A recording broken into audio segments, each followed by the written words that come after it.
know that virtual coaching has become more competitive than ever. NASM's got you covered with our virtual coaching course.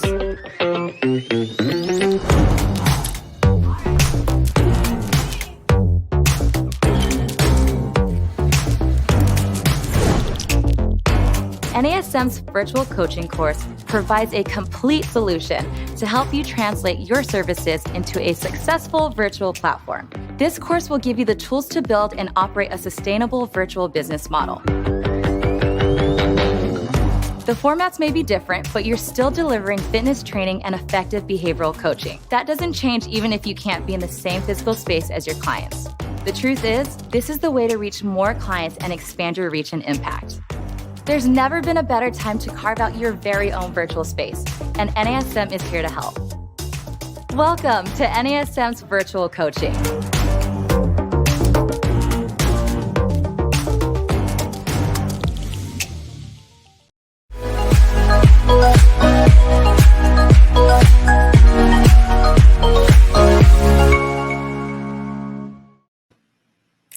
Hi, everyone. My name is Wendy Batts, and I'm here with Ken Miller, and we are excited to have you on the Random Fit Show today. I know this topic is something that we are super, super excited about, but before we get started, Ken, how are you doing today? I am wonderful. Thank you very much. I mean, when you're visiting the lovely city of San Diego, California, there's a lot worse places to be at any time of the year. Yeah. Well, today we are talking about freeing your mind and having the rest to follow, which is basically what we're talking about is going to be along the lines of meditation. And I think that this topic falls at a very appropriate time because this month is Stress Awareness Month. And it has been acknowledged since 1992. So, there's been stress well before that. But the fact that we actually have a month to discuss it, talk about it, and think about it, I think says a lot about how much stress we really do have in this world and how, that because there's so many causes of stress, not just with family, but with work. And I mean, there's so many different stressors out there and ways that people are learning to deal with stress. One of them being meditation. And one of the reasons why we thought today would be an appropriate day to talk about it, because I know I am horrible at it and I'm trying to get better at learning to meditate or learning to find positive ways to take my stress from within and move it out in the universe. Yes, just let it go. Let it go. Let it go.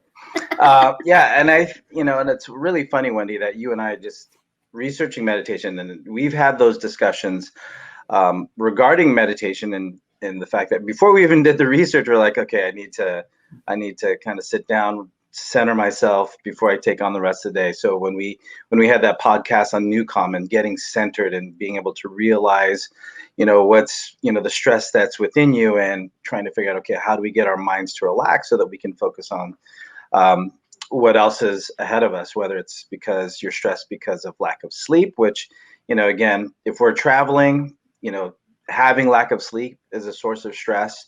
Because even though, some people might say, oh, you get to stay in a hotel, you get to travel, you get to see places. Well, that's actually the opposite. When we're traveling for work, we are working. Your sleep is only going so deep because your mind's still going, because the one thing you don't want to do is sleep through your alarm, right? And even then, so your mind doesn't truly get that opportunity to rest. So when it comes to this topic of meditation, we didn't realize that it was Stress Awareness Month until I guess just a week or two ago. But so the timing of finding that out was really fortunate, because here's the thing, like you said, Wendy, we all experience stress in some way, shape, or form. We all experience it in different ways, which we'll go over in a little bit. But one of the I guess the cheap and easy way to go about managing stress is through meditation. And like we both said earlier, it's like we've had our discussions and we know it's good for us, but when you're busy with family and work and some travel these days, on top of the current economic climate, how do you find something that you can just stop for a moment, and do. And that's where I guess the more I read about meditation, it wound up being like, oh geez, I really have no excuses to not do this for a lot of reasons, you know. I 100% agree. And when we kind of started looking into it, I couldn't believe the different forms of medication now you've got me saying it, meditation that I guess medications that are out there too. But, when you think about meditation, it actually helps people reduce, their having to take some medications if they're, working on depression or anxiety and stuff. And it is amazing to see the positive benefits that meditation can have. And, when we're really thinking about the definition of meditation, we're really talking about bringing the self-awareness and attention within yourself and trying to calm your mind and try to find inner peace. And that is very, very challenging. It's very challenging for me, as well as a lot of other people out there. And, and so just know you're not alone. I have to say that, because it really is something, Ken, you're really good at saying, why don't you go new calm, or why don't you go and just meditate, take some deep breaths. I mean, having also, I think, the people on your team that's going to help, remind you that, sometimes you just need to take a moment, find that one like central spot that you can just quiet your mind. And it's amazing how much more productive you are too, long-term. Yeah. And, and one of the things that I often, just within myself, just reflecting on how I experience stress, I'm like a lot of other, I'll say a lot of males out there that kind of are really good at containing your emotions and actually just kind of tucking it away and just stowing it in a cabinet, deep, dark someplace, and, maybe visit it. So when we talk about stress and the reasons, because here's the thing, if you're denying your stress, you're going to deny the things that you need to do to take care of stress. And one of the things that I guess you and I both came across, Wendy, was that Harris poll at the end of February 2021, looking at the state of the American health, right, as of 2020. And you're talking about just stress galore from that standpoint. So just to read off a couple points that we saw from this Harris poll, the majority of adults, 61%, reported experiencing undesired weight changes. I'm throwing myself in that bucket since the start of the pandemic, with more than 2 in 5 saying that they gained more weight than they intended. So they acknowledge, okay, we're going to gain some weight, but they actually gained more than that. So you have weight gain, and then you have the amount of sleep, people sleeping, more than they had planned to, or not enough, right? Then that's going to add into the whole, the mix of stress that you could be. The thing is, with stress, it could be just such a slow creep, right? Just gradually builds and builds and builds. So it's not like one big event. You just have all these factors compounding, so you're talking about sleep, and, there's how many webinars that NASM has produced discussing the importance of sleep. Weight gain, we all know that, that can be a part of, the metabolic, factors that go into being at risk for disease, and, not to mention COVID. But also now we're talking about, healthcare being effective because people lost jobs. And then if you had kids at home, there's just all these things. You put all of that together, and there's your stress. We've always had stress throughout the decades. And it's just what we're stressing about is a little bit different today versus even what it was 4 years ago. So looking at stress and being able to acknowledge it and see that it's there and embrace it, if you will. just know that it's there and accept that it's a fact of life, is the first step in understanding why we need to incorporate behaviors such as meditation.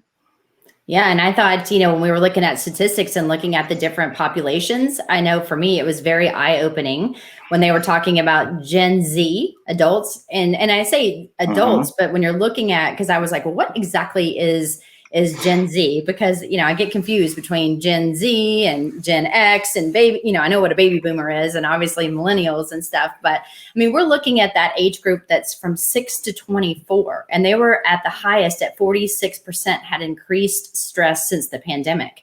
And you're thinking, okay, well, Mhm. why would you be stressed at 6? Well, okay, you're not going to school. You can't see your friends. Mhm. You're limited now because, I know me as a parent, I'm trying to, reduce stress or screen time with my kid. However, he's bored, or like we've got to do work. And, it really it's a challenge for everyone. And so I think, like I said, I know we're talking about stress right now and we're talking about meditation, and how meditation can help, but just realize that it's really, this whole pandemic and everything has affected so many people.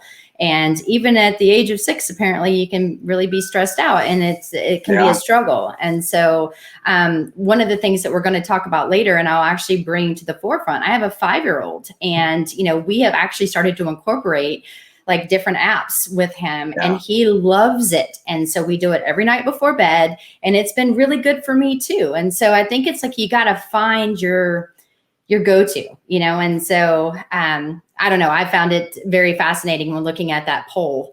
And if you guys get a chance, again, it's the Harris poll. It was released in February of 2021, as Ken just mentioned. But those of you guys that are just joining us, we are at the Random Fit Show. We're talking about freeing your mind and the rest will follow. I'm Wendy Batts, and I'm here with Ken Miller.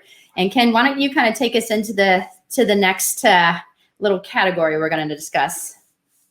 Okay. So when we're talking about meditation, first of all, I think you already mentioned it, Wendy, but for those of us that, like you just said, are just popping in here onto this podcast, when we look at meditation and what it is, basically it's a technique, right? There are varying techniques that you can use to help, increase awareness and improve focus, right? So, just like all the things that we might take meditation, just kind of put those stereotypes on it, just, you know, and breathing and focus on your breath and thinking about your, just being in the now, all of that stuff. So anything that brings up awareness or raises awareness about yourself and your current state of being, as well as your attention and focus. So if you're let's say if you are feeling okay, and you are feeling somewhat stressed, and you have a big project or a big event that you have to get ready for and be present for,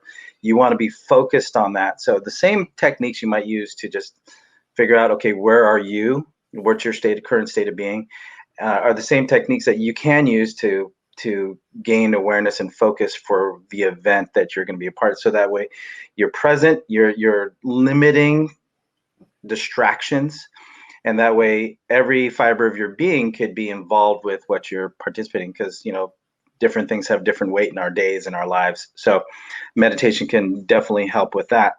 But just to kind of touch on some of the physical aspects of what stress can do to you and why you need to address those stressful factors through meditative practices. One, blood pressure.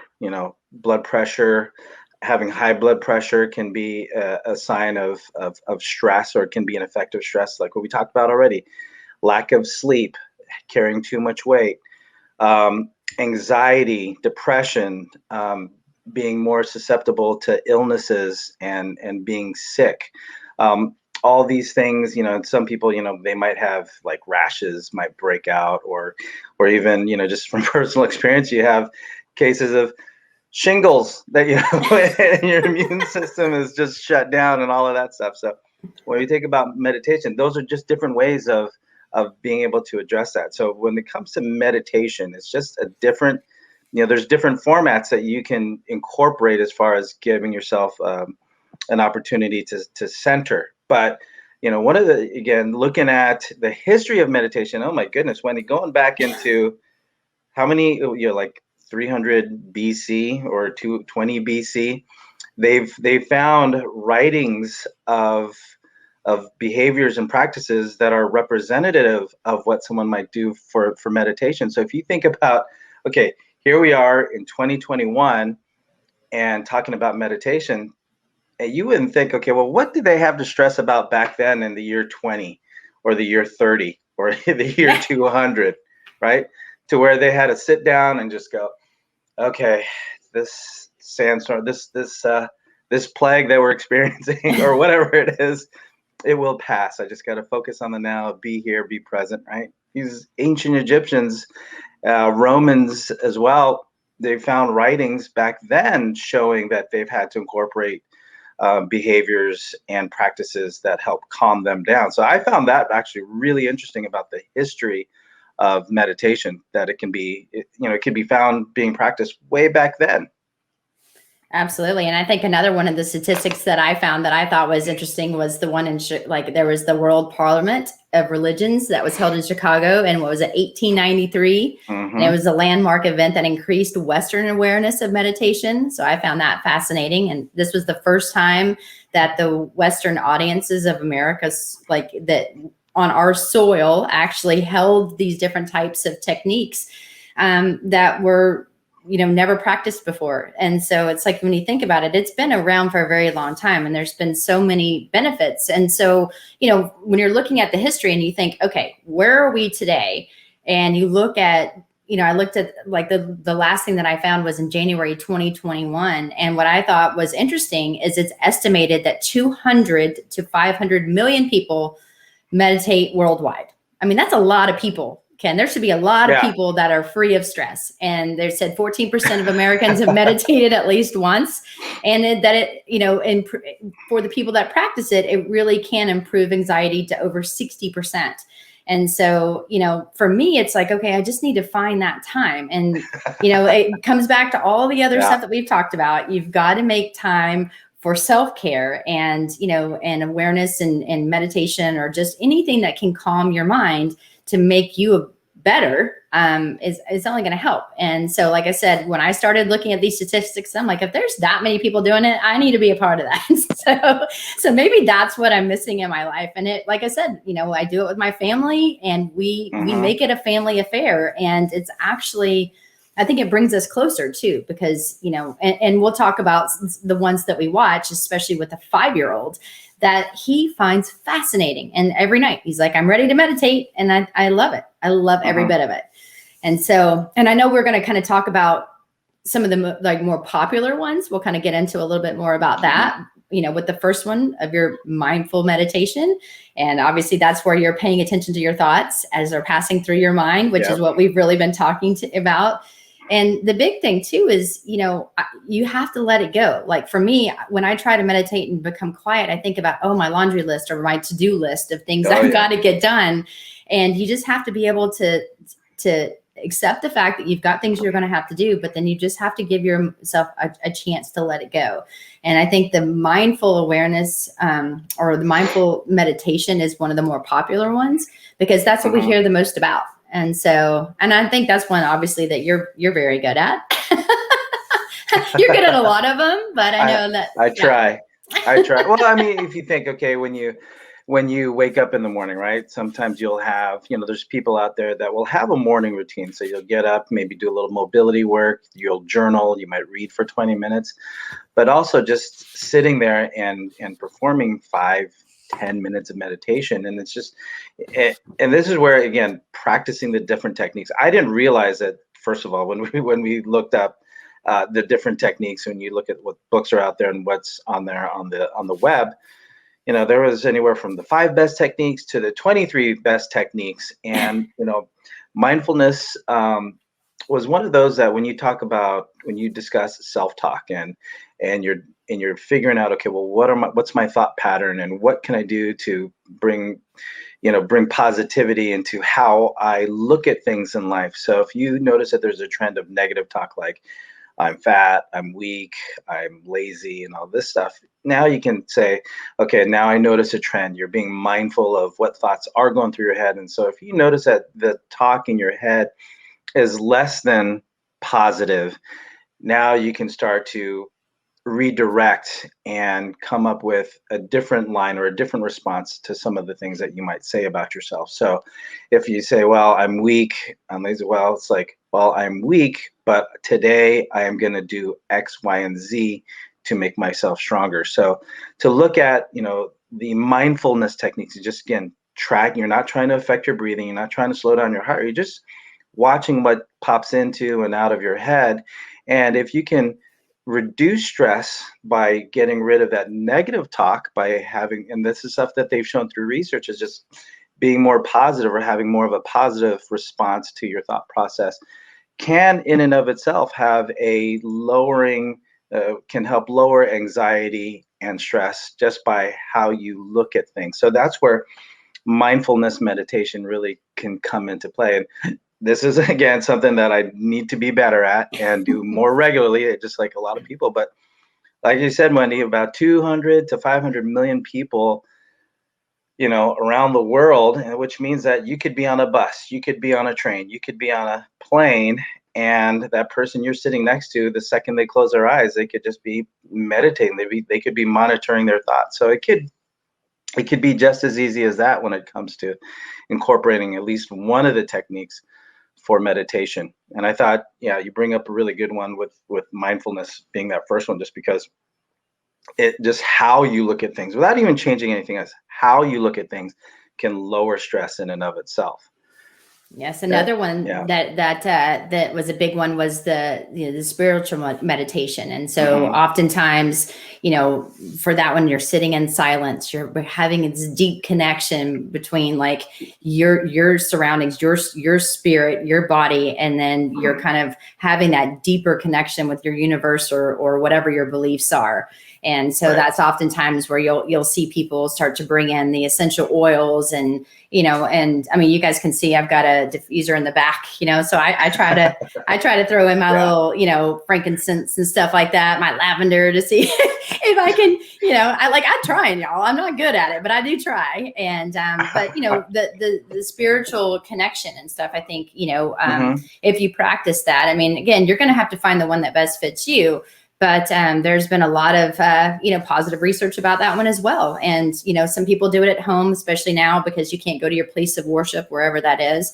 But, some people do it in yoga at the end of their yoga session. Sometimes they'll bring the lights down. They'll start to bring in the essential oils, and they'll just say, take some time to spiritually meditate, before you leave. And it's like, what, good for them for incorporating that kind of stuff into their some of their core courses, because it really has shown to have a really positive benefit.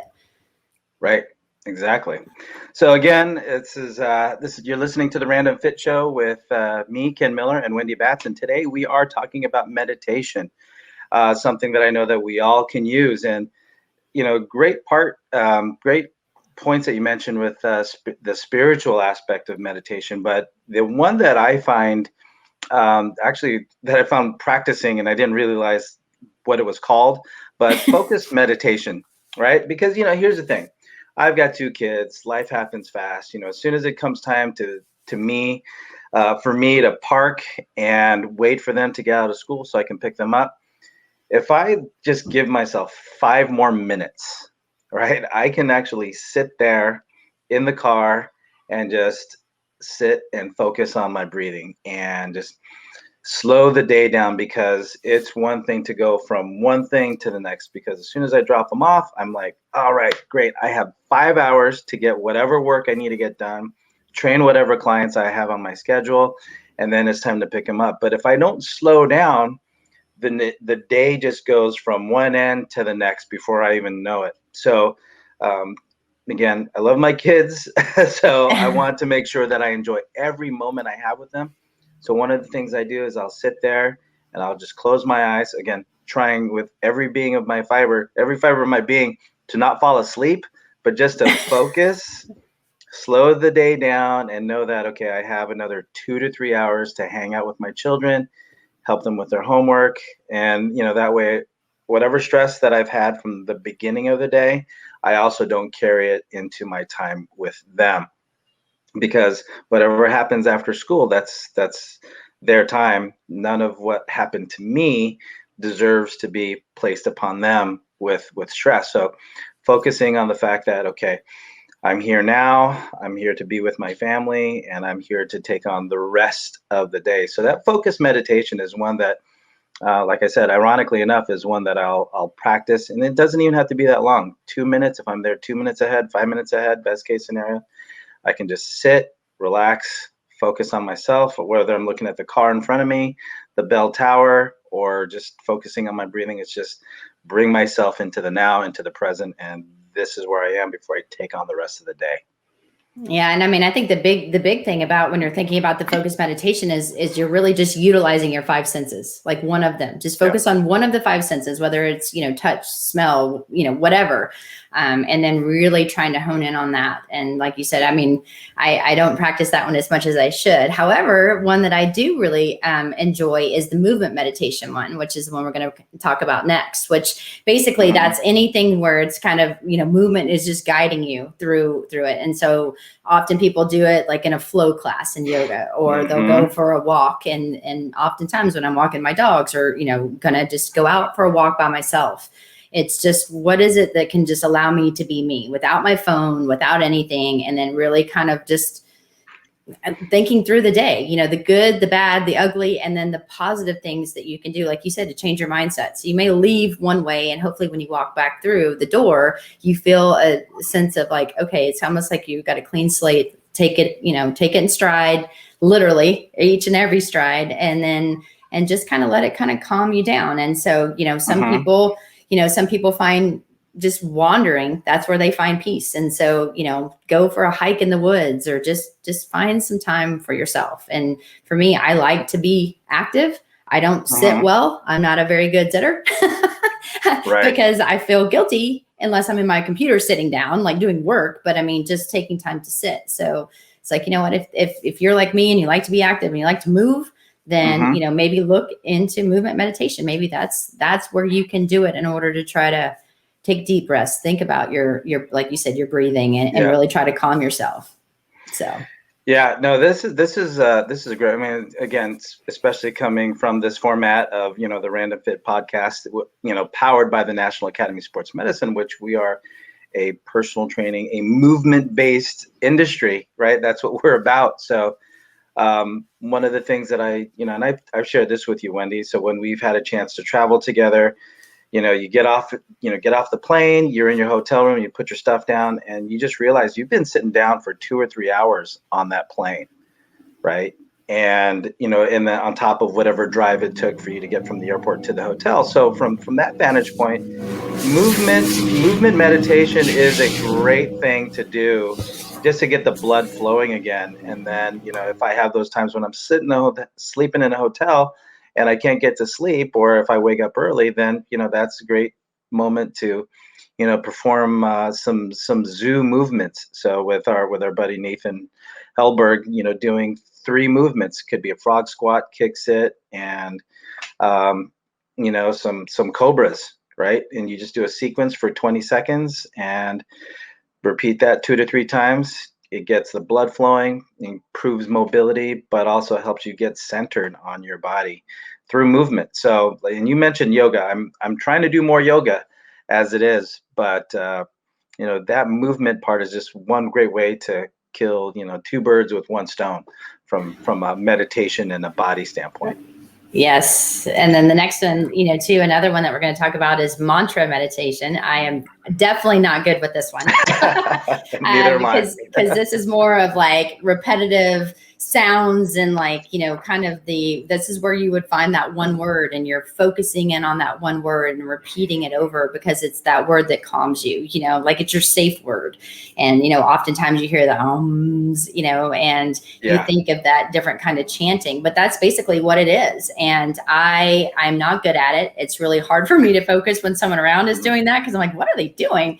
However, if you look at all the research, there are so many positive benefits, because if you're taking the focus out of the silence of, like, if you can't silence your mind, which I'm not good at, maybe this is the way to go as well. But that was one that when I read, I was like, it's mentioned, but I am not doing that one.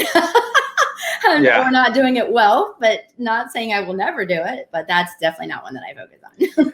Right. Now and I think, what was it? What was that movie with about Tina Turner with anyway, that was one of the practices that they showed that Tina Turner she would do between shows, right? Or when she was about to go on stage, it was a way for her to center herself. And if I'm remembering right, you know, she'd light a little incense, and then she'd recite a chant over and over and over again to get herself centered. So even the greats like Tina Turner has been shown to do some form of meditation. So so getting down the list, The one that I will kind of fast forward you to is the progressive relaxation. Now, I didn't realize that with progressive relaxation, this is something that I've done with my teams. So after we've done the workout and we've done the cool down, so they've done their static stretching, just one way to get them settled, get them ready for the next part of their day. Because again, I was working as a strength conditioning coach at the university. So, before they go on to their class, before we traveled, you'd get them to do a little bit of progressive relaxation. And the practice that I did it in the format and how I performed it was I just have them lay on their backs, arms relaxed, legs nice and straight, arms to their side. And I just have them close their eyes, and I would have them focus on different regions of the body. So if you're listening right now, and if you have an opportunity to lay down, just go ahead and lay down, relax, just pay attention to your breathing, nice and slow, controlled. And what I'd have them do, and let's just take football, for example, I'd say, okay, think about your calf. Think about the calf complex. You're feeling the blood flow, feeling those muscles relax from all the tension that you've put in through the lower leg. And now let's think about the thigh. As you're breathing nice and slow, from hips to knees, think about that area nice and relaxed.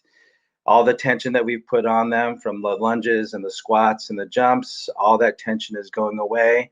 And then as we work our way up to the core, you're feeling your diaphragm lower down and your belly distend. You're feeling your rib cage expand as you take those nice deep breaths in, nice and controlled in and out. And now we're working on the shoulders and the chest and the neck. And then now as we're breathing, all that tension that we tend to put in our upper body, we're getting that to go away, melt away as you breathe in and exhale all that stress out.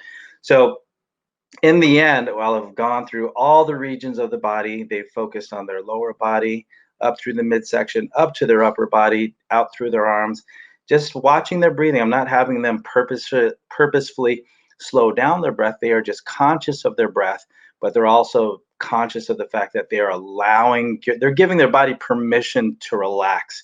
So when we talk about progressive relaxation, that's just moving your thoughts from different parts of your body, thinking about what stress was there, and then now letting it go away. You give it permission to let go of stress. So progressive relaxation, I didn't realize that was a form of meditation. I was just getting them to relax and incorporate that as part of their cool down. So that was one form that I didn't realize I was doing, but was a form of meditation. There you go. See, I use the Normatec boots to do that.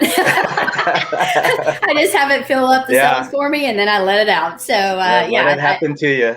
Again, I need to find other ways without my recovery tools in order to find peace within myself. But of course, we can keep going. I know this podcast could probably be like 2 hours, but there is the love and kindness one where you're opening your heart up to being, to loving others and accepting love from others. And then I know that you have actually a ritual in your visualization meditation, which is another one. If you want to talk to us about that one.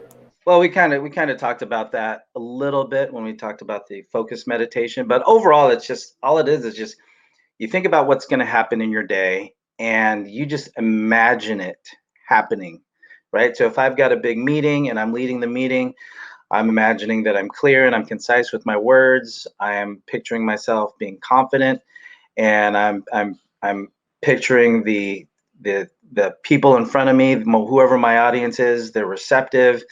And they are questioning and being involved with the conversation, whatever topic that I'm discussing that day. So when you talk about visualization, you just, it'll help guide your brain into making the moves that are necessary for that image to happen. So again, if you're kind of thinking about, thoughts and positive talk, this is the way I've interpreted it as a very close, I guess, practice to that. So thinking positively and imagining how your day is going to go if it were to happen perfectly for you. A lot of great things about visualization, especially from an athletic standpoint. Those athletes that visualize themselves, making the perfect pass or making that perfect catch or making that perfect play.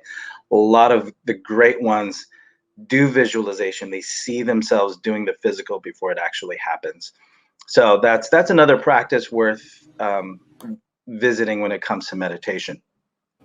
I mean, there are so many Yeah. different forms that we could probably talk about all day, but the big thing is for me, and one of the biggest like wow moments for me when I was looking at this. I mean, there are so many different apps out there. There were so many different ones that you can choose from. You can get for free, or you can pay a monthly subscription.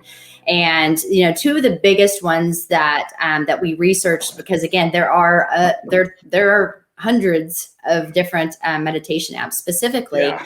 But for me, I needed help. Like, I'm not good at just, I need someone to kind of talk me through it or teach me. And two that I personally have downloaded, and one that I use, like I said, nightly.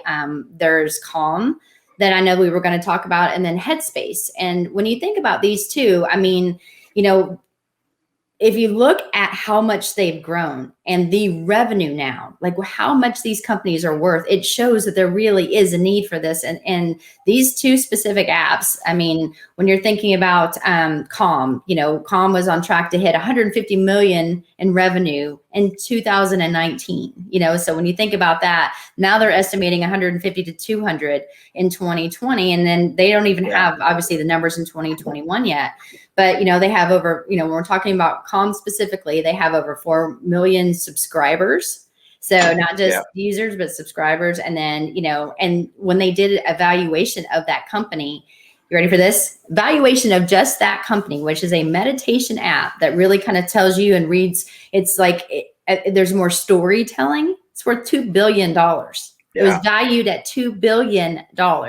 So for all of us that think, okay, meditation, it's kind of like, there's obviously a need, and it's growing so much, I think, right now, especially. And I don't know if the pandemic made those numbers skyrocket or not, but I mean, it's been around but one thing I did find fascinating, and maybe it's because I'm a mom, that they were saying 60% of their users were females.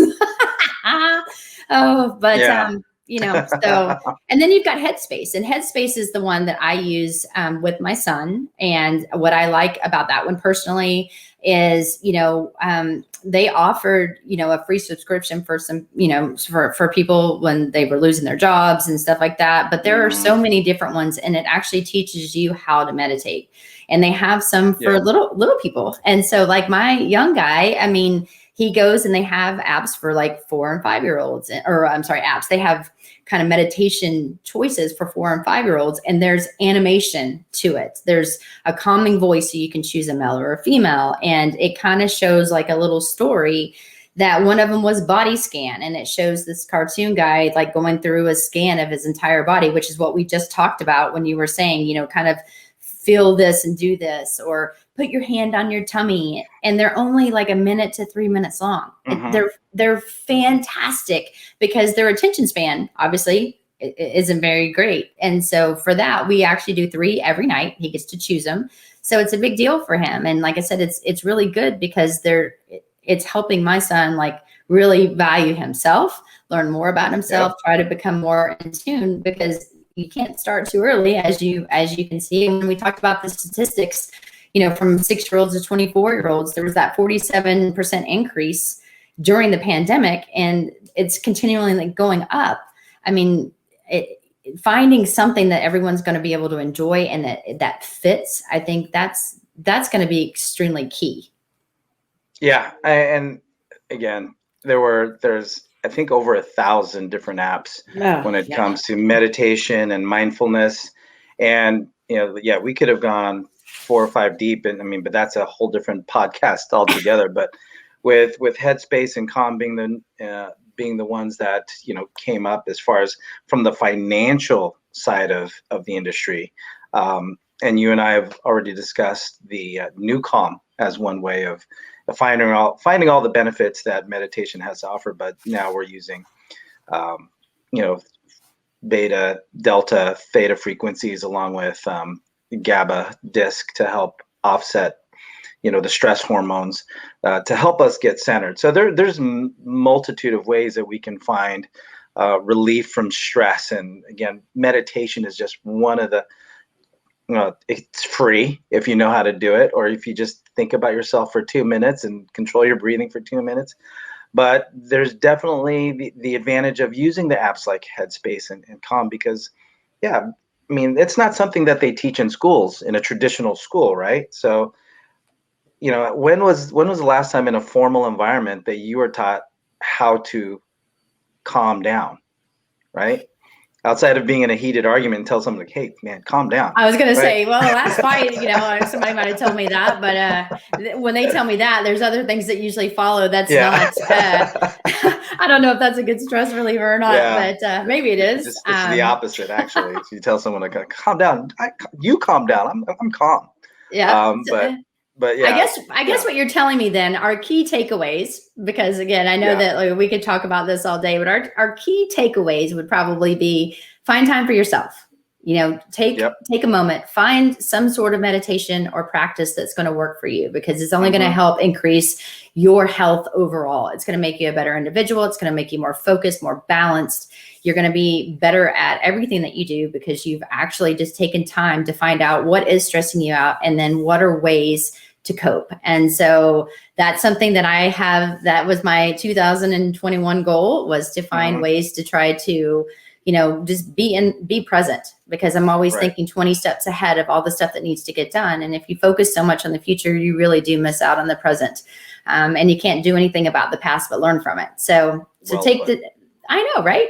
So those are my parting words. Ken, I don't know if you have anything to add to that. Well, the biggest thing is that, first of all, I didn't realize I was meditating with half the techniques I was using already. So with that being said, it doesn't take much. If you give yourself 2 minutes, 2 minutes, one time a day, it doesn't have to be the full-on 20-minute sit-down session, turn down the lights, make sure everything's quiet. You don't have to have the perfect setting. Like I said, I'm sitting in a car waiting for that bell to ring, and then I'm going. That's it. It doesn't have to be complicated. And I think one of the reasons why more people don't do it is probably because they realize they think there's a lot more to it than there really has to be. So just keep it simple. Anything that, for all the points that you brought up, Wendy, is just slow down your day. Life happens fast. If you're thinking about the future, you're thinking about the past, you're not in the now, and now is the only thing that matters. Yes. Yeah.